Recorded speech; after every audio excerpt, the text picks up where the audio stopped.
வணக்கம் பிள்ளைகள். தரம் 11 மாணவர்களுக்கான இரண்டாம் தவணை பரீட்சைக்கான தயார்படுத்தலுக்காக மாதிரி பரீட்சையை பார்த்து கொண்டிருக்கிறோம். அந்த வகையில வவுனியா தெற்கு வலயத்தின் 2025ஆம் ஆண்டு கடந்த வருடம் நடைபெற்ற இரண்டாம் தவணை பரீட்சை பார்த்துட்டு இருக்கிறோம். அதுல பகுதி 1 முழுமையாக முடிச்சிட்டோம். பகுதி 2ல கணிசமான வினாக்கள் செய்து முடிச்சிட்டோம். அதுல ஒரு சில வினாக்கள் மட்டும்தான் மிச்சம் இருக்கு. அதைத்தான் நாங்கள் இந்த வகுப்புல பார்க்க போறோம். அதாவது இந்த வட்ட தேற்றங்கள் தொடர்பான நிறுவல் கேள்வி, அது மாதிரி தொடைகள் தொடைகள் இதுல 2 வட்டங்கள் அது கொண்ட கேள்வி தான் வந்திருக்குது. சரியா? 3 வட்டங்கள் தொடர்பான கேள்வி 11ஆம் ஆண்டு உரியது. சரி, ஆனா இன்னும் நீங்க தொடைகள் நிகழ்தகவு என்ற பாடத்துக்கு இன்னும் வரவில்லை. சரியா? 24 25வது பாடமாக அது இருக்கிறதால அப்ப அது முடிச்சதுக்கு பிறகுதான் உங்களுக்கு 3 வட்டம், அதாவது தேர்ட் டேர்ம்ல 3 வட்டத்தை பார்ப்பீங்க. தேர்ட் டேர்ம்ல இருந்தாலும் இப்ப வடமாகாண பேப்பர்ல, சரி, உங்களுக்கு நான் வடமாகாண பேப்பர் அனுப்பியிருக்கிறேன் 2026ஆம் ஆண்டு. அதாவது இப்போ ஒரு 3 நாளுக்கு நடைபெற்ற இந்த கேள்வியில அதுல 3 வட்டங்களை உள்ளடக்கின கேள்வி இடம்பெற்றிருந்தது, பார்த்துருப்பீங்க. ஏன்னா சரி, அது அந்த இருக்கு. சரியா? வடமாகாண பேப்பர்ல ஒரு தொடை கேள்வியில அதுல 3 வட்டங்களை உள்ளடக்கின கேள்வி வந்திருந்தது. அது செய்யக்கூடிய மாதிரி இருந்தது. இப்ப 11ஆம் ஆண்டு அறிவு அதுல கேட்கப்படல. அப்ப அது இல்லாமலே இந்த கேள்வி செய்யக்கூடிய மாதிரி இருந்தது. சரிதானே? அப்ப இந்த 2025 பேப்பர்ல 2 வட்டங்களை உள்ளடக்கின ஒரு கேள்வி தரப்பட்டிருந்தது. சரியா? அதையும் பார்க்கணும். அதோட இந்த அமைப்புகள், சரியா, அமைப்பு எல்லாராலையும் விரும்பி செய்யக்கூடிய அனைத்து வகையான மாணவர்களாலையும் விரும்பி செய்யக்கூடிய ஒரு பாடங்கள் ஒன்றான இந்த அமைப்புகளையும் பார்க்க போறோம். சரியா? ஓகே. அப்ப சரி, கொஞ்சம் வேகமா செய்யலாம் இந்த கேள்வியை. அப்ப இது கொஞ்சம் இன்ட்ரெஸ்டாக இருக்கும். அப்ப இதுல இருந்து ஸ்டார்ட் பண்ணுவோம் நம்மளுடைய வகுப்பை. அப்ப 11வது கேள்வி பாருங்க. 11வது கேள்வி, கிராமம் ஒன்றில் உள்ள 80 விவசாயிகள், சரியா, 80 விவசாயிகளோட தரவுகளை எடுத்திருக்காங்க. ஒவ்வொருத்தையும் போய் விசாரிக்கிறோம், நீங்க என்ன பயிரிடுறீங்க என்று சொல்லி விசாரிக்கிறாங்க. அப்ப மரக்கறி மற்றும் பழங்கள் பயிரிடுவோர் பற்றிய விவரம் பின்வருமாறு 65 பேர் ஒரு வகையான பயிர்களை மட்டும், அந்த வசனத்திலிருந்து என்ன விளங்குது? ஒரு வகையான பயிர் மட்டும். இதுல 2 வகையான பயிர்கள் இருக்கு. ஒன்று மரக்கறி, இன்னொன்று பழங்கள். சரியா? உதாரணத்துக்கு இப்போ கத்தரிக்காய், வெண்டிக்காய், பூசணிக்காய் மாதிரி பயிரிடுறாக்களை மரக்கறி பயிரிடுவோர் என்ற வட்டத்துக்குள்ள உள்ளடக்குவோம். அது மாதிரி இப்ப அன்னாசி, மற்ற மற்ற பழங்கள், சரியா, அந்த மாதிரி பயிர் செய்கிறார்கள் பழங்கள் பயிரிடுவோர் என்ற தொலைப்பிரிவுக்குள்ள வருவாங்க. அப்ப இந்த 65 பேர் ஒரு வகையான பயிர்களை மட்டும் பயிரிடுவோர் என்று சொன்னா அதை நாங்க டிரெக்டா நாங்க இப்ப அதை குறிக்க முடியாது. இந்த படத்துல ஒரு வகைன்னு சொன்னா மரக்கறி மட்டும், பழங்கள் மட்டும், அவங்களும் ஒரே வகை. என்ன படத்தை கீறி விளங்கப்படுத்துறேன்னு பாருங்க இந்த தடவை. அவன் 5 பேர் எந்த ஒரு பயிரும் பயிரிடுவதில்லை. சரியா? 80 பேர்ல விசாரிச்சிருக்காங்க. அதுல 5 பேர் மரக்கறியும் பயிரிடையில, பழங்களும் பயிரிடையில. சரிதானே? ஓகே. சரி, அப்ப முதலாளி இன்னொருவை உமது விடைத்தாளில் பிரதி செய்து அதில் தரவுகளை அதில் குறிக்குக. சரி, ஃபைனல் எக்ஸாம்லயும் இப்படித்தான் வர முடியாது. இப்படி ஒரு படம் ஒன்று தரப்பட்டிருக்கும். சரியா? தரப்படாட்டியும் எங்களுக்கு கீழே தெரிஞ்சிருக்கணும். அதுக்கேற்ற மாதிரி நாங்கள் படிப்போம் இந்த தொடைகள்ன்ற பகுதியை. இன்னும் நாங்கள் இந்த பகுதி பாஸ் பேப்பர் கேள்வி செய்ய வரையில தானே அது செய்ய வருவோம். செய்ய வரக்குள்ள கடும் இன்ட்ரெஸ்டா இருக்கு இந்த கேள்வி செய்யக்குள்ள மற்ற கேள்விகளை விட. என்னடா இதுல பக்கம் பக்கமா எழுதுறதுக்கு செய்க வழிகள் இல்லை. மேக்சிமம் ஒரு லைன்ல செய்க வழி வரும். சரியா? இந்த தொடைகள்ல இப்ப மற்ற கேள்வி உதாரணத்துக்கு இந்த இருக்கு, மேல இந்த இருக்கு 10வது கேள்வி காண அவ்வளவு மடக்கை தெரியும் தானே. பக்கம் எவ்வளவு பக்கம் எழுதுவோம், எழுதி தள்ளுவோம். சரியா? அதாவது ஒரு கிட்டத்தட்ட 2 பக்கம் நிறைய எழுதுவோம். ஏன்னா கனாவளவை சமப்படுத்தி இந்த சமன்பாடை உருவாக்குறதுக்கு எங்களுக்கு ஒரு அரை பக்கம் போகும். அதுக்கு பிறகு அதை மடக்கை, ஒவ்வொரு மடக்கை எல்லாம் எழுதி உள்ள செய்யறதுக்கு முழுமையா ஒரு பக்கத்தை செலவிடுவோம். என்ன ஒரு பக்கம் அது நிறுவல் கேள்வி. என்ன நேற்று இந்த கேள்வி விளங்கப்படுத்தினா நிறுவல் கேள்வி. ஒருங்கி செய்வு காட்டணுமே, அதுக்கே ஒரு அரை பக்கம் எழுதுவோம் என்ன ஒருங்கி செய்வு.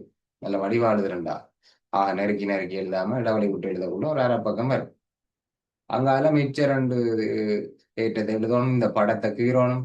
ஏன்னா இந்த மேற்குறித்த விடைய உருவ பிரதி செய்ததில் தரவுல குறிக்கணும் இல்ல. அவ படத்தை எல்லாம் குட்டியா கீரையில தானே ஒரு அளவு சைஸ்ல கீறணும், படம் கீறணும், ஒருங்கி செய்து காட்டணும், அடுத்த நிறுவல் நடுப்புள்ளி தேற்றத்தை எழுதணும்.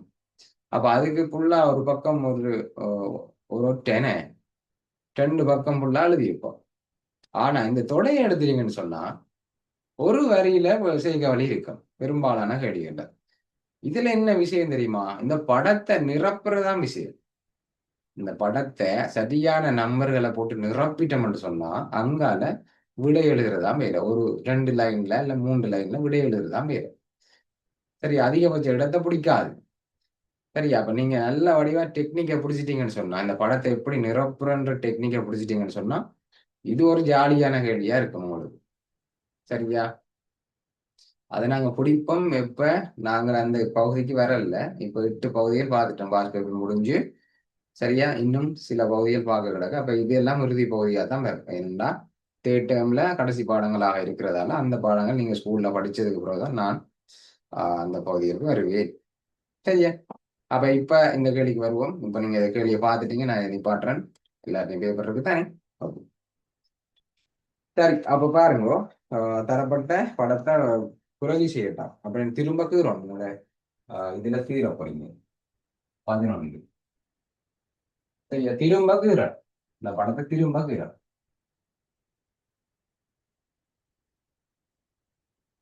முதலாவது வட்டம் மரக்கறி. இது வந்து மரக்கறி பயிரிடுவோம்.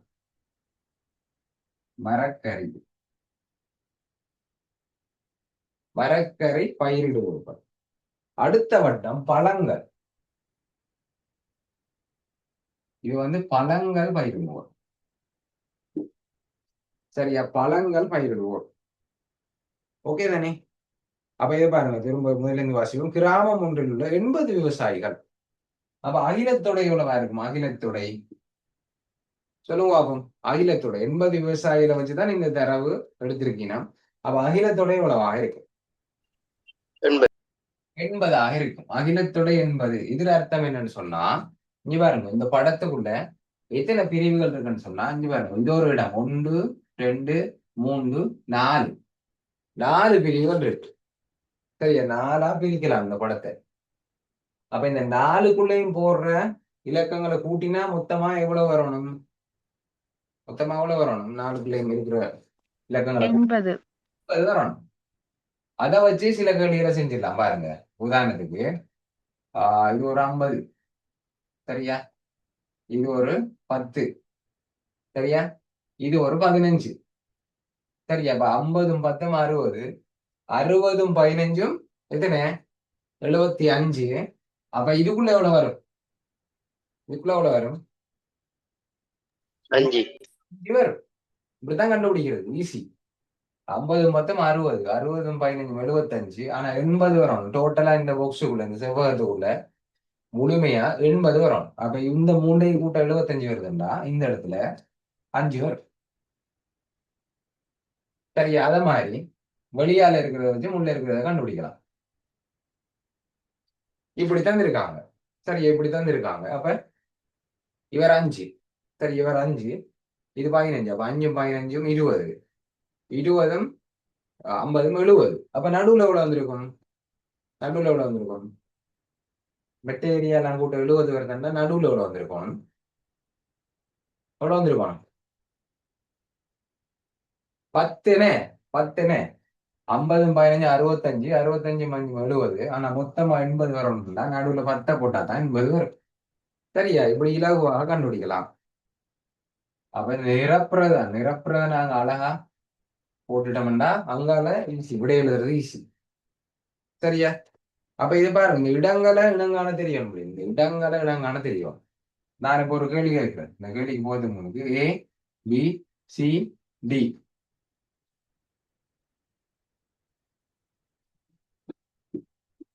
சொல்றீங்களா? இந்த AR BR CR DRன்னு சொல்றீங்களா? நான் ஒரு உதாரணத்துக்கு ஒன்று எழுதுறேன். சரியா? ஏ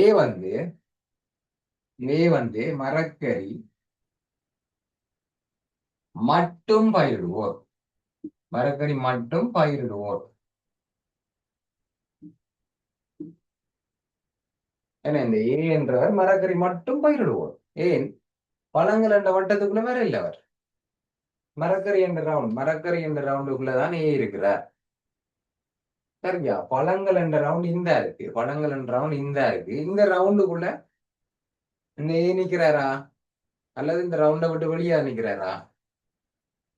பழங்கள் என்ற ரவுண்டுக்குள்ள இந்த ஏ என்றவர் வேற இல்ல. ஏன்னா பழங்கள் என்ற வட்டத்துக்குள்ள இந்த ஏ வேற இல்ல. அப்ப ஏ வந்து மரக்கறி என்ற ரவுண்டுக்குள்ள மட்டும்தான் இருக்கிறார். அப்ப மரக்கறி மட்டும் பயிரிடுவோம். அப்ப சி யாரா இருக்கும்? சிய சொல்லுங்க பாப்போம். சி பழங்கள் மட்டும் பயிரிடுவோம். பழங்கள் மட்டும் பயிரிடுவோம். பழங்கள் மட்டும் பயிரிடுவோம். அவங்கதான் சி. சரியா? அப்ப ஏயையும் ஏயையும் சியையும் சேர்த்து சொல்றேன்னு சொன்னா எப்படி சொல்லுவீங்க? ஏயையும் சியையும் சேர்த்து சொல்றேன்டா அப்படி சொல்லலாம். ஏ காமா சி. ஒன்றிப்பு. மரக்கறி மட்டும் பழங்களை இல்ல அதை விட வித்தியாசமா சொல்றேன்டா.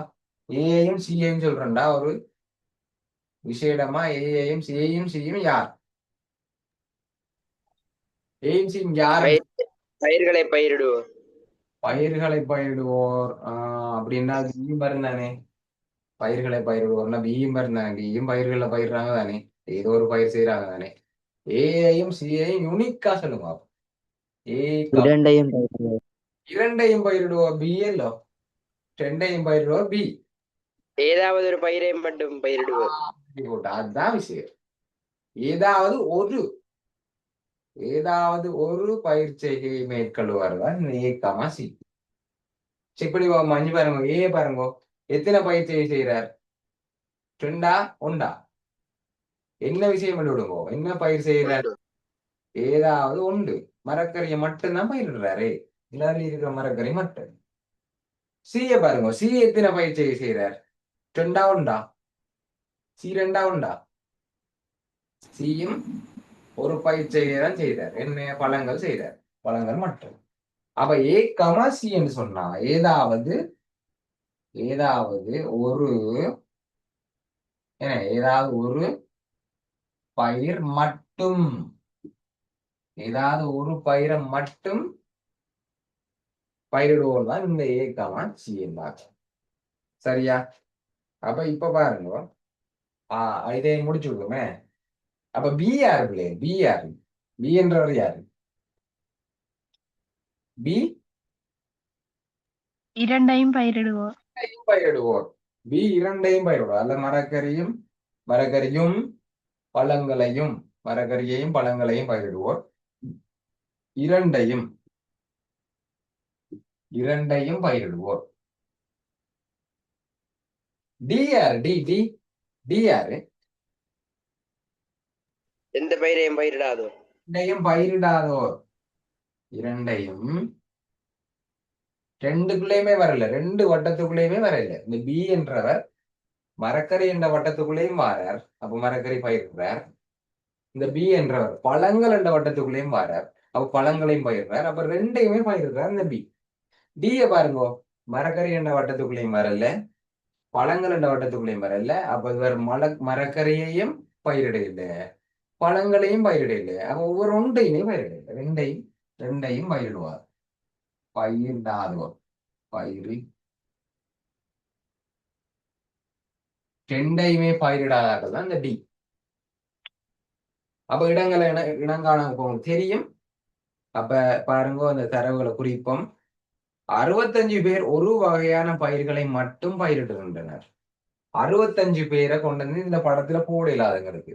ஏன்னு சொன்னா ஏயையும் சியையும் சேர்த்து தான் சொல்லியிருக்காங்க. ஏதாவது ஒரு பயிர். ஏன்னா ஒரு வகையான பயிர்களை மட்டும் பயிரிடுவோர் 65 பேரா. அப்ப இந்த ஏயையும் சியையும் கூட்டினா 65 வரணும். ஏயும் சியையும் கூட்டினா 65 வரணும். அப்ப எங்களுக்கு தெரியாது 65 வித்தியாசமா எத்தனை வகையில பிரிக்கலாம். 40 25 கூட்டினா 65. 30 35 கூட்டினாலும் 65. அப்ப இதுக்குள்ள எவ்வளவு வர போறார், இதுக்குள்ள எவ்வளவு வர போறாருன்னு எனக்கு தெரியாது. அப்ப ஞாபகம் வச்சு கொள்ளுங்க, ஏஐயும் சிஐயும் கூட்டினா 65. சரியா? அடுத்த தடவை என்ன சொல்லியிருக்காங்க, 5 பேர் எந்த ஒரு பயிரையும் பயிரிட இல்லை. அப்ப அந்த 5ன்ற நம்பரை எங்க போடணும்? ஏலையா, பிலையா, சிலையா, டிலையா போடணும்? டி இல்ல சார். டில போடணும். Very good. ஏன்னா டில போடணும். சரியா? ஏன்னா எந்த ஒரு பயிரையும் செய்யாதாக்கள் தான் இந்த டி. அப்ப 5 கொண்டு இதுல போடுவோம். ஓகே, இப்ப எங்களுக்கு ஒரு நாலேஜ் இருக்கு. இந்த இருக்கு மொத்தமா இந்த ஏபிசிடி என்ற இந்த 4 நம்பரையும் கூட்டினா மொத்தமா 80 வரணும் எங்களுக்கு தெரியும். சரியா? அதுல 5 இதுல வந்துட்டா மிச்சம் எவ்வளவு? 80ல 5. 75 சார். ஓகே, 75 மிச்சம். அது விளங்குதா? அப்ப ஏஐயும் பிஐயும் சிஐயும் கூட்டினா 75 வரும். இப்ப எங்களுக்கு இன்னொரு தடவை தந்துட்டாங்க, அதுல ஏஐயும் சிஐயும் கூட்டினா 65. ஏஐயும் பிஐயும் சிஐயும் கூட்டினா 75. அதுல ஏஐயும் சிஐயும் கூட்டினா 65ண்டா பி எவ்வளவா இருக்கும்? சொல்லுங்க, எவ்வளவா இருக்கும்? 10. 10 இருக்கும். 10 இருக்கும். விளங்காத பிள்ளைகள் திரும்ப சொல்றேன் பாருங்க. Okay, very good. மொத்தமா பிள்ளைகள் 80 என்று சொன்னா ஏபிசிடி இந்த 4 நம்பரையும் கூட்டினா 80 வரும். அதுல 5 இடத்துல வந்துட்டேன்னு சொன்னா 80ல 5 போனா 75. அப்ப ஏபிசி இந்த 3 இடத்துல இருக்கிற நம்பரையும் கூட்டினா 75 வரும். ஆனா எங்களுக்கு ஒரு தரவுண்டு அப்போது தந்தவங்க, ஒரு பயிர் ஏதாவது ஒரு பயிரை செய்யறாங்க 65. அப்ப ஏஐயும் சிஐயும் கூட்டினா 65 வரப்போகுது. இந்த 3ஐயும் கூட்டினா 75 வரப்போகுது. இந்த 2 65, 3ஐயும் கூட்டினா 75ண்டா இவர் தான் அந்த 10. அப்ப இவர் 10. ஓகேவா? இப்ப கேள்விக்கு போகுமா? கேள்வியில என்ன சொல்லியிருக்காங்க? சரியா? என்ன சொல்லியிருக்காங்க? இரு வகையான பயிரிடுகளையும் பயிரிடுவோர் எத்தனை பேர்? அப்ப இதுல விடை எழுத போறோம். என்ன விடை எழுத போறோம்? 2வது ரோமன் இலக்கம் 2. 2 வகையான பயிர்களையும் மேற்கொள்ளார்கள் 10 பேர் போடக்கூடாது. சரியா? என்னென்னு கண்டுபிடிச்சு நாங்க செய்க வழி எழுதணும்.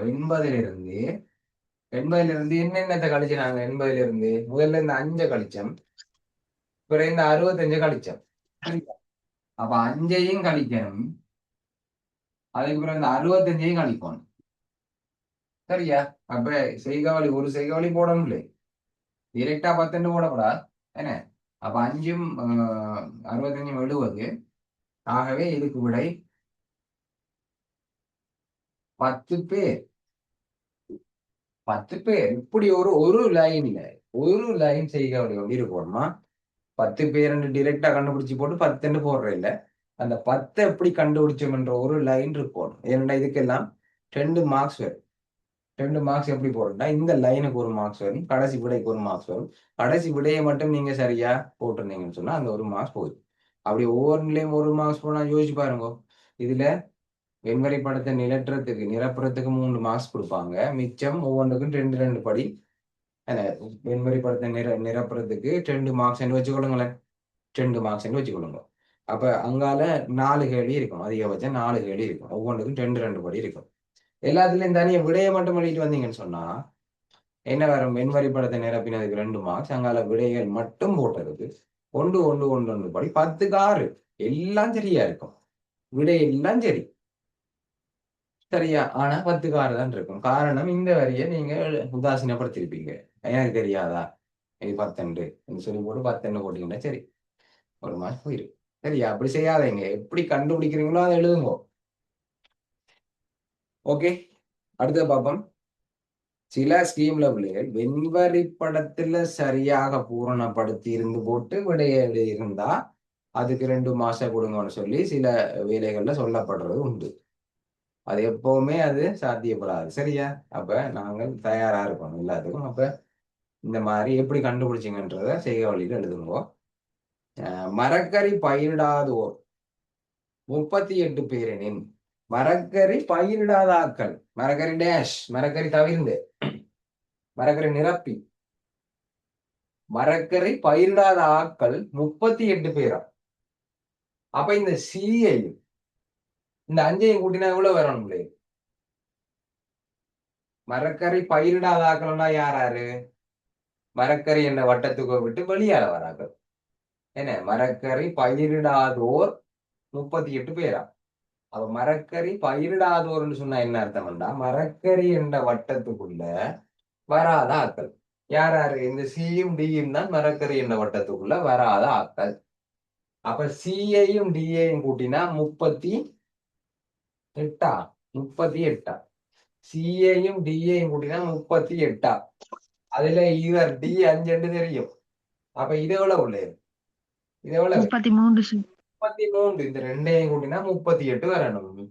அதுல 5 தான் வந்துட்டு, ஏன்னா 5 தான் வந்துட்டு, அப்ப இவர் 33 இருப்பார். கண்டுபிடிச்சிட்டோம். சரியா? ஓகே, 33 கண்டுபிடிச்சிட்டோம். அப்ப எப்படி கண்டுபிடிச்சோம்? மரக்கறி பயிரிடாதவர்கள், மரக்கறி பயிரிடாதவர்கள் 38. சரியா? 38 பேருன்னு சொன்னா இந்த ரெண்டையும் கூட்டினா 38 வரும். இவர் மட்டும் எங்களுக்கு தெரிஞ்சது. அப்ப 38ல இருந்து 5 கழிச்சேன். 38ல இருந்து 5 கழிச்சு 33 பேருன்றதை கண்டுபிடித்தோம். அவ்வளவுதான். சரி, எதுக்கு வேற என்ன கோணம் கோணம் பக்கம் பக்கம் பக்கம் கோணம் ரெண்டு எழுதணுமா? இல்லை தானே, இவ்வளவுதான் செய்யும். இவ்வளவுதான். இந்த படத்தை நிரப்பிட்டீங்கன்னு சொன்னா ஓகே, இது நல்ல ஒரு கேள்வி, ஜாலியா செய்யலாம். மரக்கறி பயிரிடுவோர் எத்தனை பேர்? சரியா? இப்ப பாருங்க, அடுத்த கேள்வி பாருங்க, 4வது கேள்வி. மரக்கறி பயிரிடுவோர் எத்தனை பேர்? இந்த இருக்கு 80. ABCD 4ஐயும் கூட்டினா எவ்வளவு வரணும்? 80 வரும். சரியா? அப்ப பாருங்க, கூட்டுவோம். 10 33 எத்தனை? 10 33 40 43. 43 மஞ்சும் 43 மஞ்சும் 48. அப்ப இந்த இந்த 3 ஒண்ணு 48 வருது. அதோட ஏ கூட்டினா 80 வரணும்டா. ஏ எவ்வளவு வந்திருப்பார்? எவ்வளவு வந்திருப்பார்? 48 வருது பிள்ளை. இந்த 3 ஒண்ணு 48 வருது. 80 வரணும் டோட்டலா. அப்ப ஏல என்ன நம்பரை போட்டா 80 வரும். எத்தனை? 32. 32 சார். 32 போடணும். ஓகே தானே? சரியா? அப்ப பாருங்க, 4வது எப்படி கண்டுபிடிச்சோம்? 4வது எப்படி கண்டுபிடிச்சோம்?